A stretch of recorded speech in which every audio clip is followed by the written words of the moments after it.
Hello learner, मैं हूँ शिवाजी देवनाथ। फिर से आ गया हूँ फ्लटर के एक नया ट्यूटोरियल्स में। इस ट्यूटोरियल में मैं बात करने वाला हूँ कि कैसे हम लोग एंड्रॉयड ऐप को किस तरह हम लोग ऐप स्टोर में डालेंगे और उसके लिए क्या क्या करना पड़ेगा वो हम लोग देखेंगे इसी ट्यूटोरियल के अंदर। तो उसके लिए पहले फ्लटर का जो ऑफिशियल साइट है इसमें गया, यह से build and release and Android app ये ऑप्शंस पे जाना पड़ेगा। तो यहाँ पे स्टेप बाय स्टेप सारे रिक्वायरमेंट्स है, मतलब जो भी प्रोसीड्यूर है यहाँ पे ऑलरेडी दिया हुआ है। तो ये प्रोसीड्यूर को देखते हुए हम लोग यहाँ पे फ्लटर लॉन्चर आइकन जो है ये एक पैकेज है। ये पैकेज बेसिकली जब हम लोग किसी भी तरह का ऐप मोबाइल में इंस्टॉल करते हैं तो उसका कुछ लॉन्चर आइकन होता है। तो जो लॉन्चर आइकन है उस लॉन्चर आइकन को सेट करना काफी कॉम्प्लेक्स प्रोसीड्यूर होता है एंड्रॉयड सिस्टम के लिए और iOS के लिए, दोनों के लिए। उसके लिए एक पैकेज बना दिया जिस पैकेज को यूज करके बहुत ही आसानी से ये काम हो सकता है। तो इसके लिए ये पैकेज को हम लोगों को डाउनलोड करना पड़ेगा। इसको लिए ये जो फ्लटर लॉन्चर आइकॉन्स बोलकर ये जो पैकेज है, पैकेज को इंस्टॉल करना पड़ेगा। इंस्टॉलिंग में जाके ये जो डिपेंडेंसी वाला जो पार्ट है इसको हम लोग डाल सकते हैं डेव डिपेंडेंसीज के अंदर। ये डिपेंडेंसी के अंदर डालने की कोई जरूरत नहीं है, इसको डेव डिपेंडेंसीज के अंदर डालना पड़ेगा।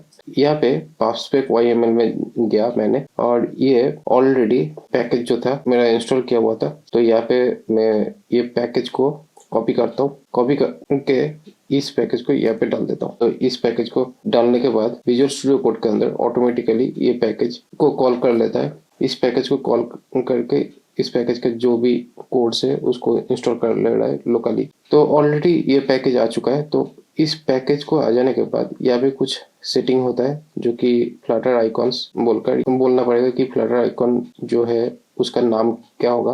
तो नाम लॉन्चर आइकॉन होगा, तो लॉन्चर अंडरस्कोर आइकॉन। और ये iOS में भी जाएगा क्या? अगर इसको फॉल्स कर देते तो डेफिनेटली नहीं जाएगा, बट अगर ट्रू करते तो लॉन्चर आइकॉन iOS के लिए भी क्रिएट होगा। तो यहाँ पे एक एसेट्स फोल्डर क्रिएट करना पड़ता है। तो यहाँ पे एक एसेट्स फोल्डर मैंने क्रिएट किया और इसके अंदर एक कस्टम लोगो मैंने बना के डाल दिया PNG टाइप का। तो ये लोगो डालने के बाद इस तरह इसको लिंक करना पड़ेगा इमेज पाथ जो है, ठीक है। ये इमेज पाथ डालने के बाद अभी करना क्या है कि ये जो भी चीजें यहाँ पे सेट कर दिए, सेट करने के बाद रीडमी में जाते हैं। रीडमी में जाने के बाद यहाँ पे ऑलरेडी सेटअप ऑप्शंस दिया हुआ है। तो यहाँ पे ये प्रोसेस को नहीं देख के यहाँ पे जो रन पैकेज 2 बोलकर जो ऑप्शंस है इस ऑप्शंस को कमांड प्रॉम्प्ट में या टर्मिनल पे रन करना होगा। तो यहाँ पे ऑलरेडी हम लोग विजुअल स्टूडियो कोड में जब काम करते हैं तो विजुअल स्टूडियो कोड के अंदर टर्मिनल बोलकर एक सेक्शन है। तो मैंने यहाँ पे ऐप स्टेट वाला एक प्रोजेक्ट में काम कर रहे थे जिसके अंदर जाना पड़ेगा पहले। तो ये ऐप स्टेट प्रोजेक्ट फोल्डर, तो इस प्रोजेक्ट फोल्डर के अंदर जाके इसको डाल के एंटर करना पड़ेगा। तो यहाँ पे ये जो आइकॉन है, आइकॉन ऑलरेडी क्रिएट हो चुका है। तो ये आइकॉन क्रिएट हो जाने के बाद इस आइकॉन को हम लोग अभी एंड्रॉइड के लिए एपीके बनाएंगे।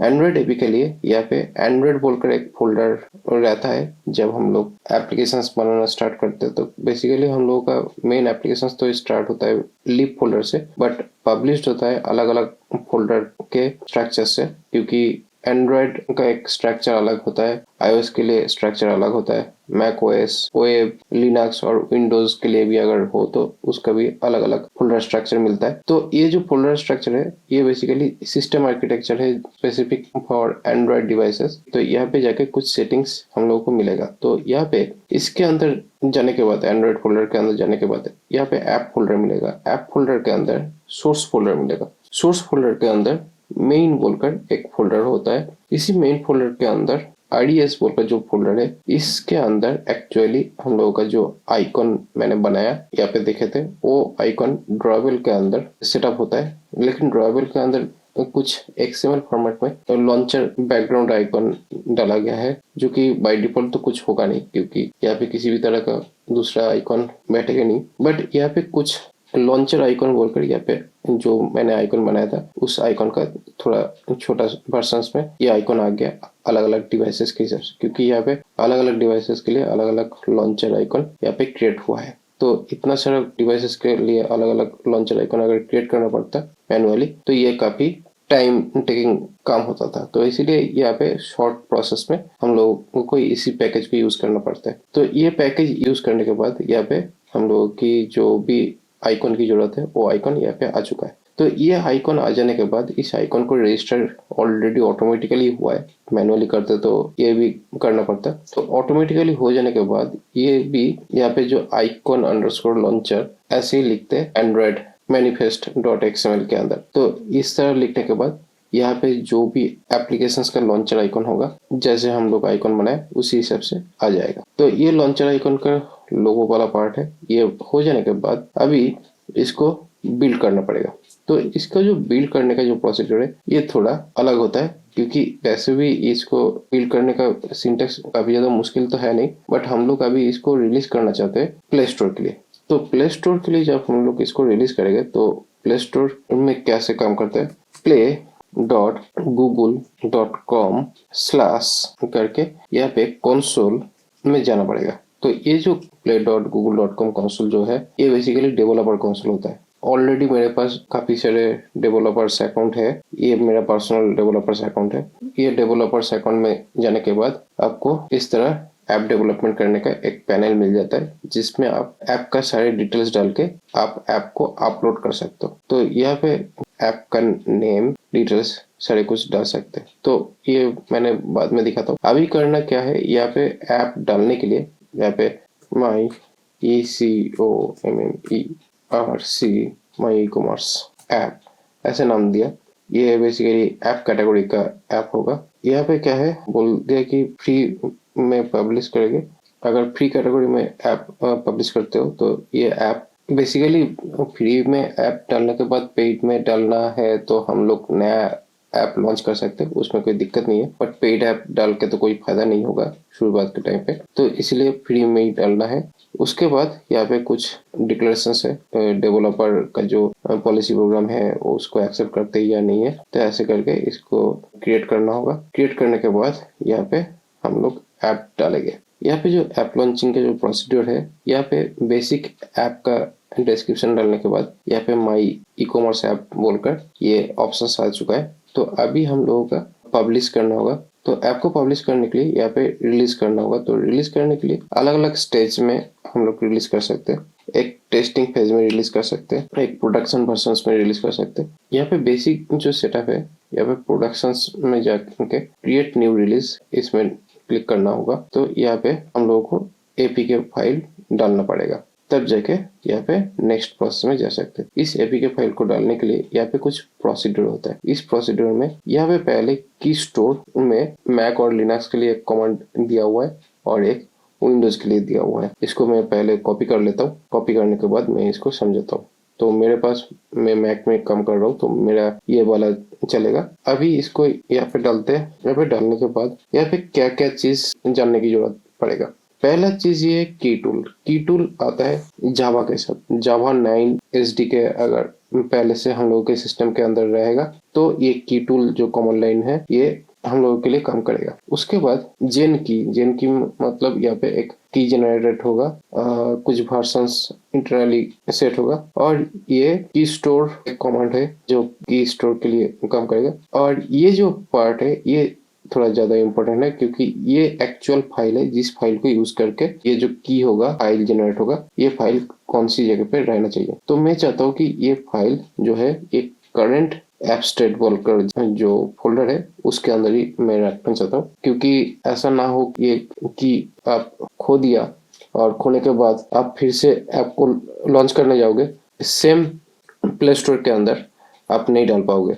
तो इसलिए ये जो की स्टोर की.jks जो है इसको संभाल के रखना पड़ेगा। तो ये बेहतर है कि इसी फोल्डर के अंदर अगर रख दे, ये फोल्डर भी अगर रख दिया जाए और इसके साथ अगर की को भी अगर रख दे तो इसमें कोई दिक्कत नहीं होगा। उसके बाद ऑटोमेटिकली की एल्गोरिथम जनरेट होगा और इसका जो वैलिडिटी होगा 10,000 डेज होगा शायद। ये 10,000 डेज के बाद यहाँ पे एलाइस नेम की नाम चेंज कर सकते हैं, इस फाइल का नेम और ये एलाइस नेम चेंज कर सकते हैं। तो अभी जरूरत नहीं है कुछ। ये कमांड डालने के बाद यहाँ पे एक पासवर्ड मांगेगा।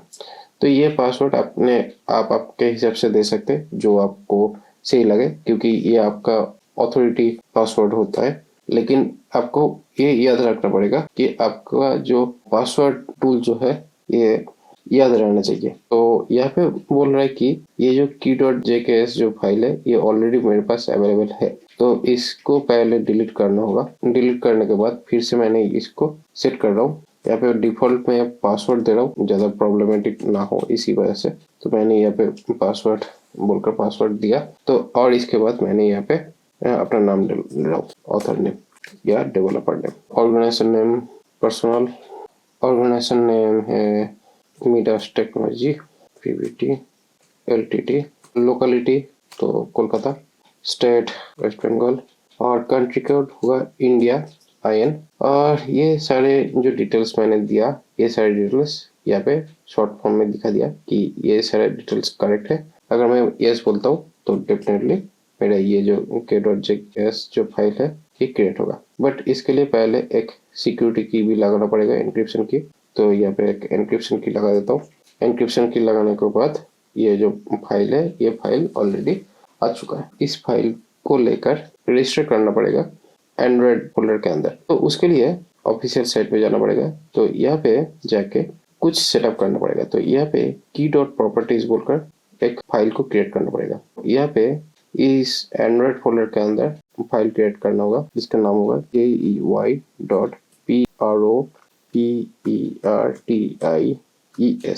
key.properties बोलकर ये फाइल क्रिएट हो जाने के बाद यहाँ पे जो भी चीजें दिया हुआ है इसको डायरेक्ट यहाँ से कॉपी करना होगा। कॉपी करके यहाँ पे डालना होगा। यहाँ पे करना ये है कि यहाँ पे जो भी पासवर्ड मैंने डाला था वो पासवर्ड यहाँ पे भी चाहिए। तो मैंने वहाँ पे सिंपल से पासवर्ड डाल दिया था। और स्टोर पासवर्ड क्या है? स्टोर पासवर्ड मतलब जो लास्ट में मैंने दिया था यहाँ पे। और की पासवर्ड क्या है? जो फाइल के अंदर दिया था। दोनों का पासवर्ड मेरा सेम ही है। और एलाइस नेम यूज किया था। की के अलावा अगर दूसरा कुछ एलाइस नेम यूज करते तो वो लिखना पड़ता था।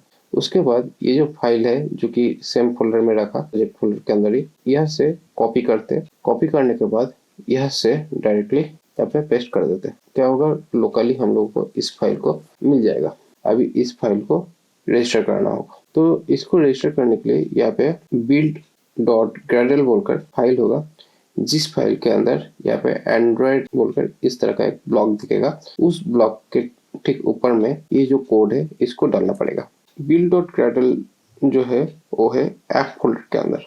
तो यहाँ पे ऐप फोल्डर के अंदर जो build.gradle है ये वाला नहीं, तो ये वाले को छोड़ के हम लोगों को घुसना पड़ेगा अंदर में build.gradle। तो यहाँ पे build.gradle में जाने के बाद यहाँ पे जो ये जो एंड्रॉयड सिस्टम दिखा, तो यहाँ पे एंड्रॉयड ये ब्लॉक के ऊपर जो कोड कॉपी किए थे उधर से उसको मैंने यहाँ पे पेस्ट कर दिया। तो अभी यहाँ पे पेस्ट करने के बाद फाइल नेम डालना पड़ा key.js। key.properties जो है, प्रॉपर्टीज मतलब यहाँ पे जो प्रॉपर्टी सेटअप किया हुआ था इसको यहाँ पे कॉल किया गया है उस फाइल को। अभी यहाँ पे कुछ सेटिंग करना पड़ेगा। तो यहाँ पे एक रिलीज प्रोसेस को सेटअप करना होगा, जहाँ पे बाय डिफॉल्ट जब ऐप हम लोग रेंडर करते हैं तो वो डिबग मोड पे रेंडर होता है। तो अभी हम लोगों को उसको रिलीज वर्जन में करना पड़ेगा। तो रिलीज वर्जन में अगर करना है, इस तरह जो चीजें दिखेगा ये है बिल्ड रिलीज वर्जन, ये ऑप्शंस। यहाँ पे साइनिंग कॉन्फ़िगरेशन जो प्रोसेस है, बिल्ड के ऊपर इसको डालना होगा डायरेक्टली। अभी यहाँ पे जो भी सेटअप है ये की स्टोर प्रॉपर्टी एलाइज पासवर्ड जो भी है वो फाइल से आया है, तो उसी फाइल नेम के थ्रू ये डेटा कॉन्फ़िगर हो रहा है। अभी ये जो की साइनिंग जो प्रॉपर्टी है इसको कमेंट आउट करके रख सकते हैं बाई रेफरेंसेस के लिए। ये जो रिलीज साइनिंग ऑप्शन जो है इसको डायरेक्टली कॉपी करना है, ज़्यादा से ज़्यादा कॉपी करना है, ज़्यादा कुछ प्रॉब्लमेटिक है नहीं। ये हो गया सारा कॉन्फ़िगरेशन प्रोसेस। अगर हम लोग एप्लीकेशन आईडी को चेंज करना चाहते हैं तो यहाँ पे हम लोग application ID, code name, version code ये भी यूज कर सकते हैं। यहाँ पे एप्लीकेशन आईडी नेम जो है, मतलब क्या होता है जब भी हम लोग ऐप को लॉन्च करते हैं यहाँ पे डिफॉल्ट एप्लीकेशन नेम com.android.com ये प्लगइन्स है। यहाँ पे डिफॉल्ट कॉन्फ़िगरेशंस बोलकर ये जो ऑप्शंस है ये इसको थोड़ा चेंज करना पड़ेगा, क्योंकि ये जो पैकेज नेम होगा ये एप्लीकेशन आईडी यूनिक होना चाहिए, जिससे किसी भी दूसरे एप्लीकेशंस के साथ मैच ना कर जाए। तो इसलिए यहाँ पे com.example.appstat ऐसा नाम शायद मिल सकता है, बट यहाँ पे com.shivajidevnath.appstat अगर करेंगे तो मे बी ये यूनिक होगा। और यहाँ पे मिनिमम एसडीके कितना होगा और टारगेटेड एसडीके कितना होगा। टारगेटेड एसडीके मींस जिसमें कंपाइल होगा। कंपाइल एसडीके वर्जन भी 30 है और कंपाइल टारगेट भी 30 है। और सबसे ज्यादा मिनिमम अगर एसडीके वर्जन देखा जाए तो यहाँ पे 16 है। कुछ कुछ पैकेज के लिए हम लोगों को इसका जो वर्जन है 19, 20 या 21 ऐसे वर्जन्स को भी यहाँ पे यूज कर सकते हैं। अगर हम लोग के किसी भी डिपेंडेंसी पैकेज जो हम लोग यूज करते हैं उसके लिए ये पैकेज वाला जो पार्ट है ये चेंज हो सकता है। तो अभी ऐप को बिल्ड करेंगे। यहाँ पे फ्लटर BYLD बिल्ड APK ये है कमांड।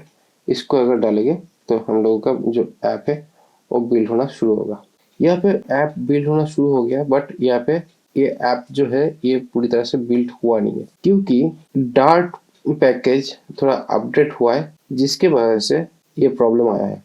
पहले ये बिल्ड हुआ नहीं है क्योंकि अनसाउंड नल सेफ्टी एरर। तो अनसाउंड नल सेफ्टी क्या है, इसको कैसे कॉन्फ़िगर करते हैं, इसके लिए यहाँ पे कमांड क्लिक मैक के लिए, बट विंडोज के लिए कंट्रोल क्लिक होगा। तो यहाँ पे जाएंगे अनसाउंड नल सेफ्टी बोलकर यहाँ पे पेज का जो लिंक है वो यहाँ पे ओपन हो गया।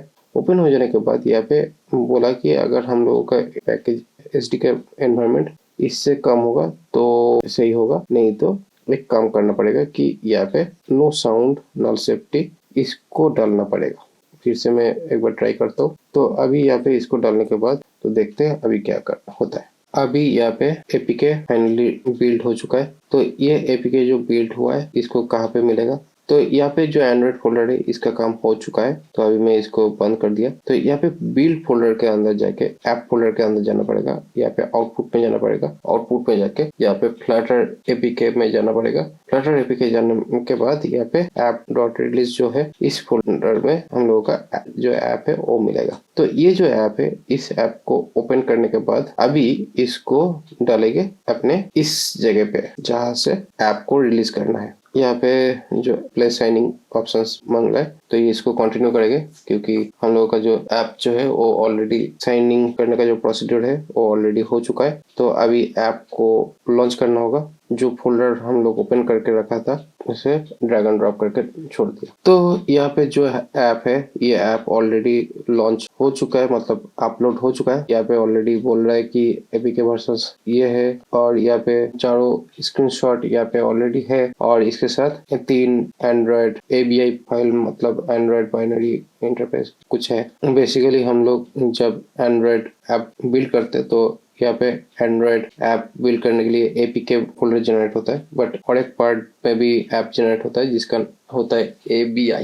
ABI मीन्स ये मल्टीपल डिवाइसेस के लिए ये ऐप बंडल है। ऐप बंडल लगभग इस तरह देखते हैं कि यहाँ पे अगर एपीके क्लिक कर देते हैं, मतलब इसको अगर इस कमांड के साथ अगर बिल्ड करते तो यहाँ पे अलग अलग डिवाइसेस के लिए एपीके जनरेट होता है। तो जरूरत नहीं है क्योंकि हम लोगों के एक ही साथ में सारे रहेगा तो बेहतर ही होगा। ये है एक्चुअली प्रोसेस जो ऑलरेडी एक साथ में कंबाइन होके ऐप रिलीज हुआ है। उसके बाद यहाँ पे एक रिलीज नोट लिख सकते हैं। तो यहाँ पे जो रिलीज नोट है मेनली क्या क्या है इस ऐप के अंदर फीचर्स है, इसको कैसे यूज कर सकते हैं, थोड़ा बहुत छोटा सा ऐप इंट्रोडक्शंस डालने के बाद इसको रिव्यू में डालना पड़ेगा। तो रिव्यू में डालने के बाद आपका जो ऐप होगा वो 1-2 दिन जाएगा। तो यहाँ पे अगर रिव्यू रिलीज में जाएंगे तो रिव्यू रिलीज में जाने के बाद कुछ ऐसा प्रॉब्लम्स दिखेगा। ये बेसिकली पब्लिशिंग का लिए प्रॉब्लम है क्योंकि यहाँ पे जब हम लोग ऐप पब्लिश करते हैं तो ऐप पब्लिश करने के लिए यहाँ पे कुछ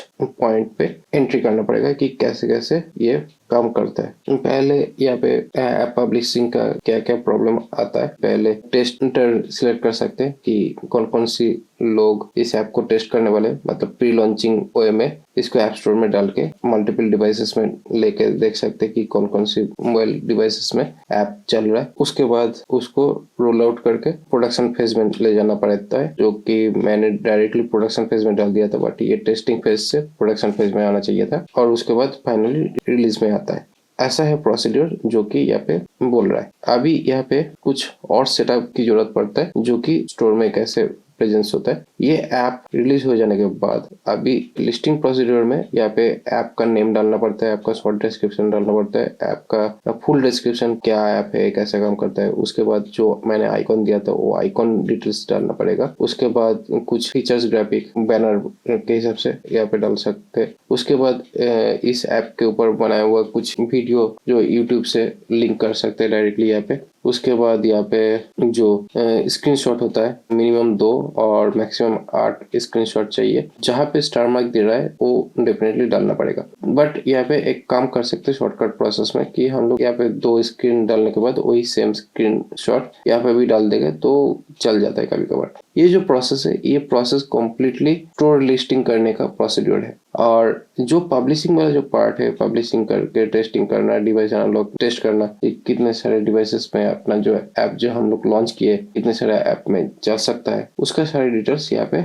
हम लोगों को मिल जाता है। तो यहाँ पे लगभग 17,101 डिवाइसेस में जो ऐप मैंने लॉन्च किया अभी वो सपोर्ट करेगा। तो सारे डिवाइसेस में लगभग हम लोगों का जो फ्लटर में बनाया हुआ जो ऐप है वो चल जाएगा। मैक्सिमम डिवाइसेस में सपोर्ट मिल रहा है। उसके बाद यहाँ पे बंडल एक्सप्लोरर जहाँ पे हम लोग एंड्रॉइड का वर्जन्स मेजर कर सकते हैं कि यहाँ पे हम लोग ऐप वर्जन जो रिलीज किए वो वर्जन 1 है। तो उसके बाद हम लोग जब भी कुछ भी अपडेट करेंगे तो वो 2, 3, 4 ऐसे करके ऑटोमेटिकली उसमें कुछ वर्जन अपडेटिंग कर लेता है। ये जो पार्ट है ये ऑटोमेटिकली मेंटेन होता है जब आप कंटिन्यूस बेस में ऐप को लॉन्च करते रहोगे। जिसके बाद आपका जो भी प्रोसीड्यूर है डालने के बाद आप इसको रिव्यू में डाल दोगे फाइनली। तो रिव्यू में डालने के बाद आपका जो ऐप है ये लॉन्च हो जाएगा और लॉन्च हो जाने के बाद आपको ये प्ले स्टोर में दिख जाएगा। तो यही है प्रोसीड्यूर ऐप लॉन्चिंग का एंड्रॉइड प्ले स्टोर में। मिलते हैं नेक्स्ट पार्ट में।